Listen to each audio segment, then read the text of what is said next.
YouTube? It's your boy Speed46 coming to you with another video. So today is day 2 of installing the single turbo Soho kit on my G37 IPL. I'm up early. It's probably like 6 o'clock in the morning. I'm ready to get after this. I've been waiting for so long to get this done. So here's the second video. Hope you guys enjoy. So as you can see, we got the whole car, the front end off. The last part I got to was the power steering. So now we actually got to modify the power steering pump. So I actually have to cut a little slit right here, take off this right there, because there's gonna be a new pipe, because I gotta put a new pipe. This is gonna go in facing that way, because remember, we're relocating the power steering to right over here. All right, so I'm gonna get you doing that.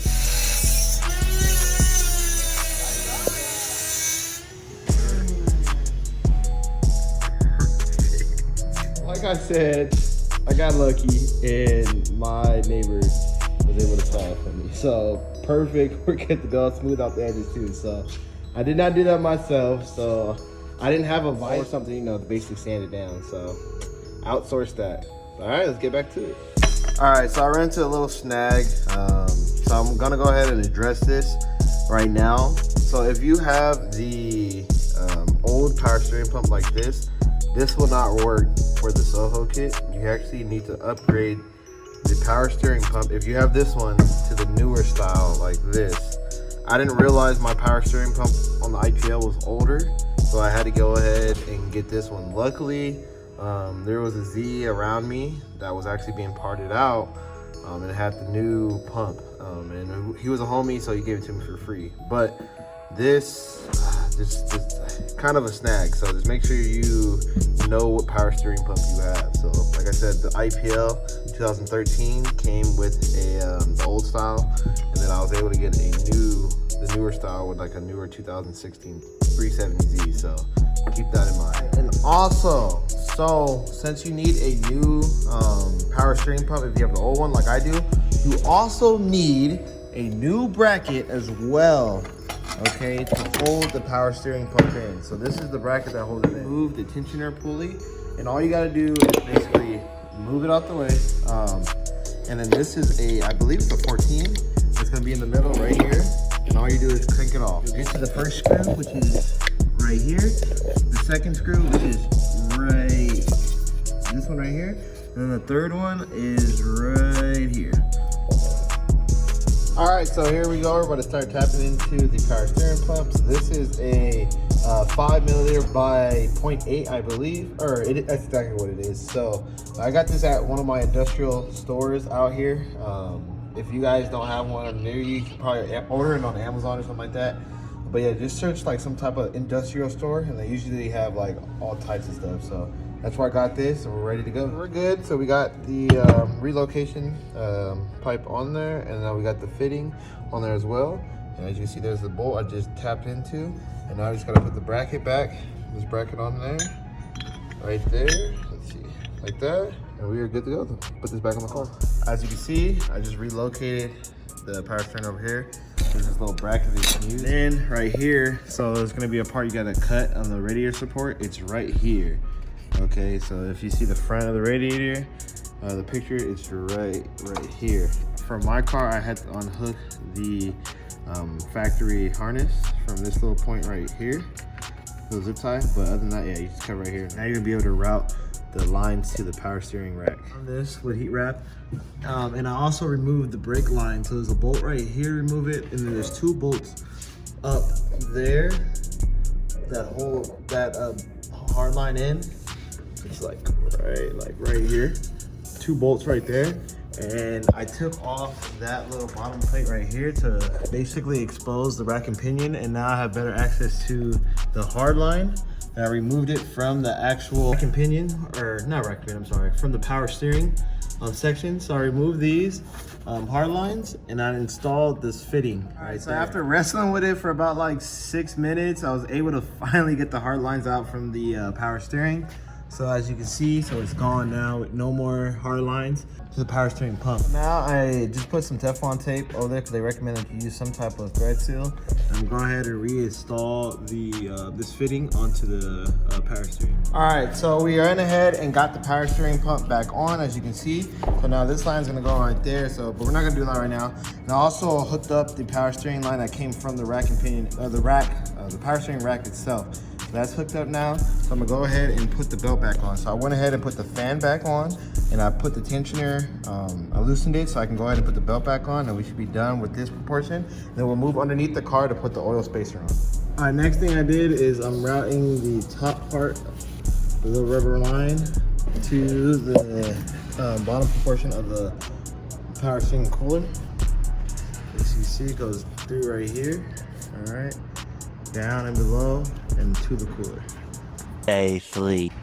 All right, so once you remove all the 10 mil bolts that go around the oil pan, you're gonna get something that's flat enough so you can kind of pry it in, and you're gonna hit it in there. I'm gonna try to pull it from like the front, because I think there's still gonna be oil in here, so I'm gonna pull it and lean it this way to let the oil drip down.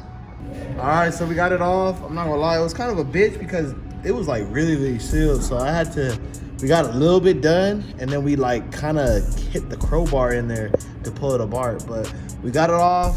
It dripped a little bit on the ground, but it's all good.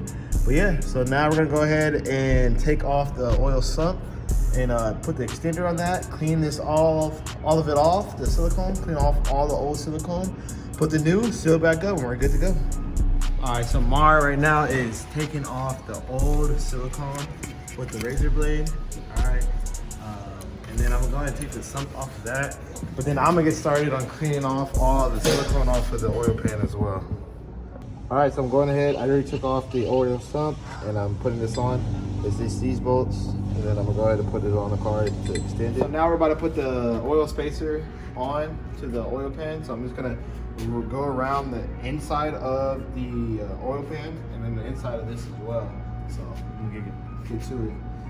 All right, so we got we got the oil pan spacer on there with the silicone and all that. So we're gonna go ahead and install this back onto the car, and we are good to go from here. All right, so here's the oil pan spacer completed. You're gonna wanna plug this side. I put some silicone on there and plugged it up, but other than that, that is done. The oil pan is good to go. Let's install the adapter.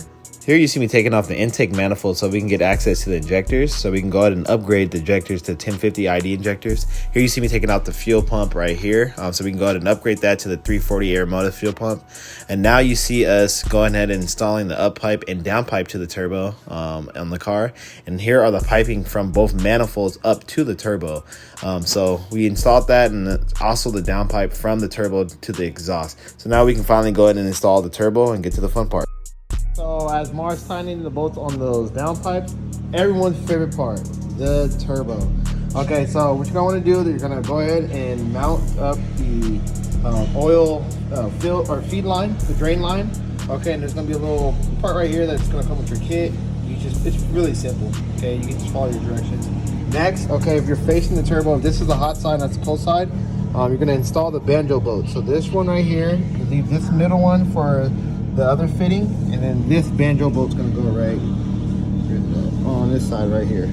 All right, so do that, and then I'll show you where the lines go. All right, guys, so after wrestling with these V-clamps, C-clamps, whatever you call it, from the down pipe and the up pipe, like this is probably not hard. This is probably like one of the most tedious jobs. Like, it's just these C-clamps just are so hard to get on there, but it's on there now. So, but we finally got that done. So the kit is basically done. Got these lines routed.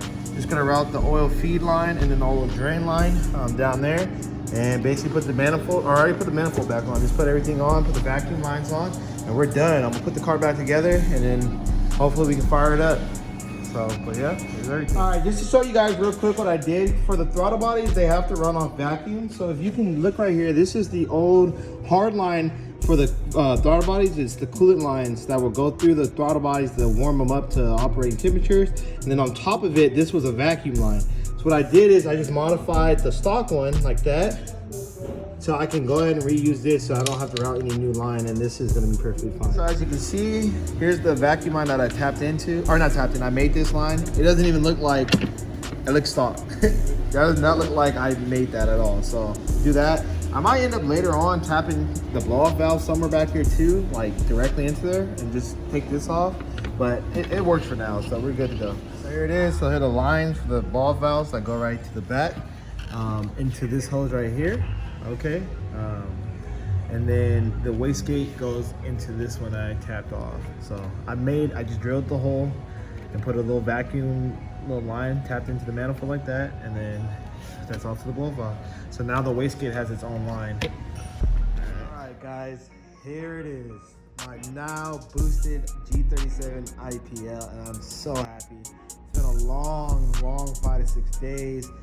Been here every night, super late, but this is what it's for. I already have IQ Tech that's gonna read all of my stuff, like the AFR, my boost, all that stuff too. So I'm only going on wastegate right now because I don't want to do anything crazy. So I don't need a boost controller because I'm not gonna be, controlling the boost going on. I'm just going off a straight wastegate.